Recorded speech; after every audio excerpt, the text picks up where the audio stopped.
Hi guys.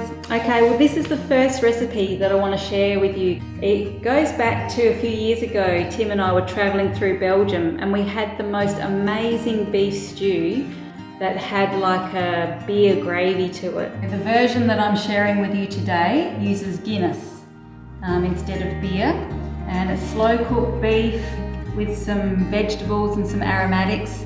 And then towards the end of cooking, we're going to add some beautiful brown mushrooms and some kale. So we've got a nice hot pan here, and I'm actually using some local virgin olive oil. It is absolutely fantastic. It's from Marine Fields Olive Grove down in Cervantes. It's the best oil I've had in ages. So we're just going to use some of that today. It's going to make it really special and delicious.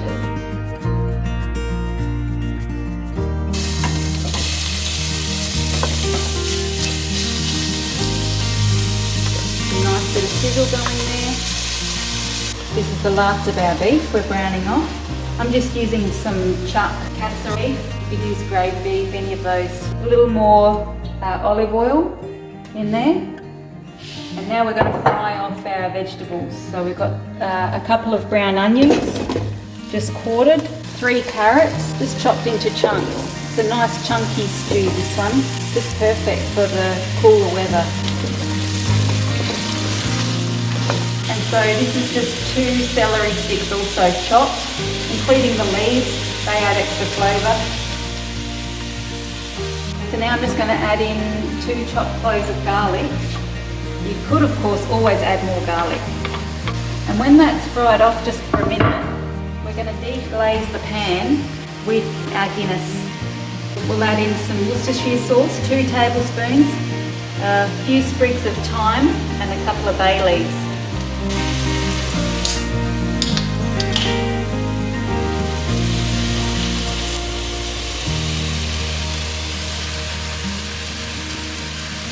Nothing like a little taste as you go. Okay, so now I can start to smell that that garlic is cooking. It's getting a bit of fry on it. So it's time to deglaze the pan. We'll pour in our Guinness.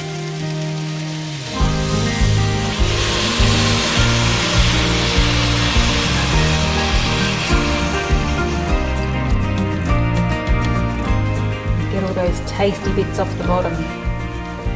Now 2 tablespoons of Worcestershire sauce. We'll add that to the beef.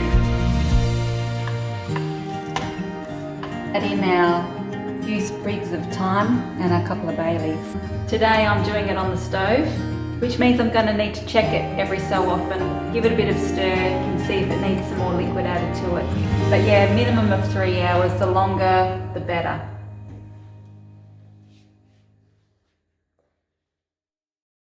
So because we've got some friends coming over for dinner tonight, I'm actually going to serve the beef stew with Parmesan cheesy dumplings.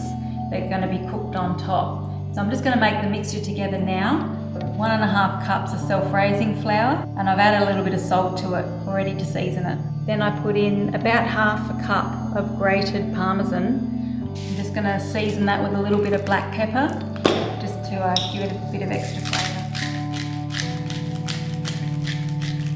And now we add the liquids to bring it all together. 1/2 cup of sour cream that I've just thinned down in about 1/4 cup of milk.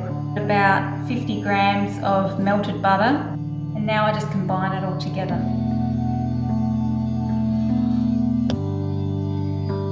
When it starts getting to this stage, you put the spoon down and switch to your hand.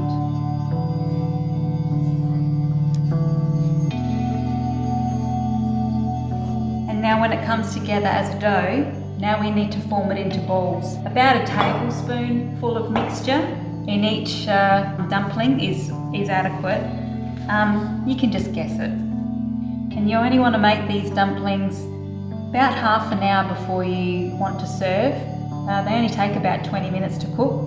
So I'll show you that when we put them in. So I just washed my kale, and now I'm just going to finish taking it off the stalks here.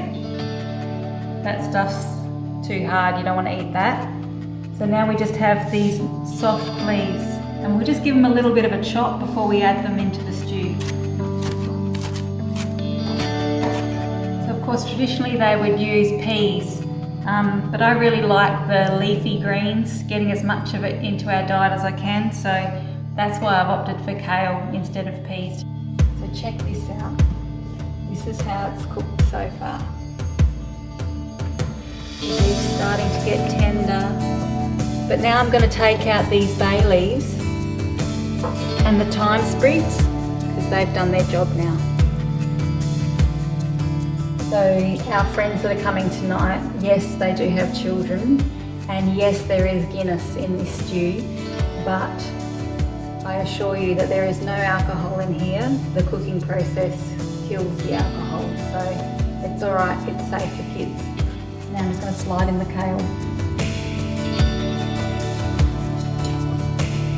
Look at that kale, beautiful green goodness. You just feel healthier looking at it. Now I'm going to add my mushrooms. I actually got these really cute little button brown mushrooms.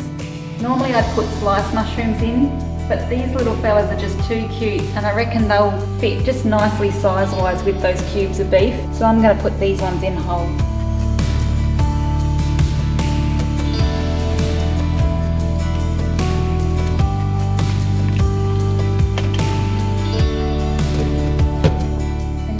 Let that simmer for about another half an hour before we put our dumplings on top.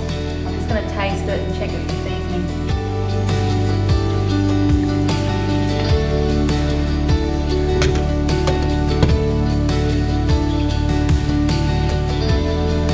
It's tasting good. Definitely though needs some salt.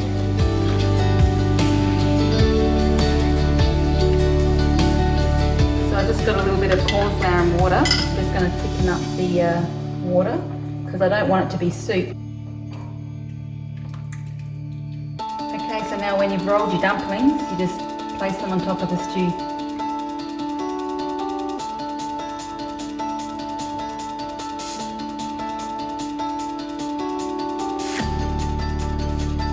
And then we just put the lid on.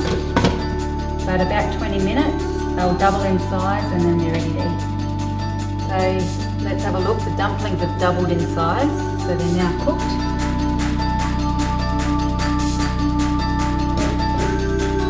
And it's ready to serve.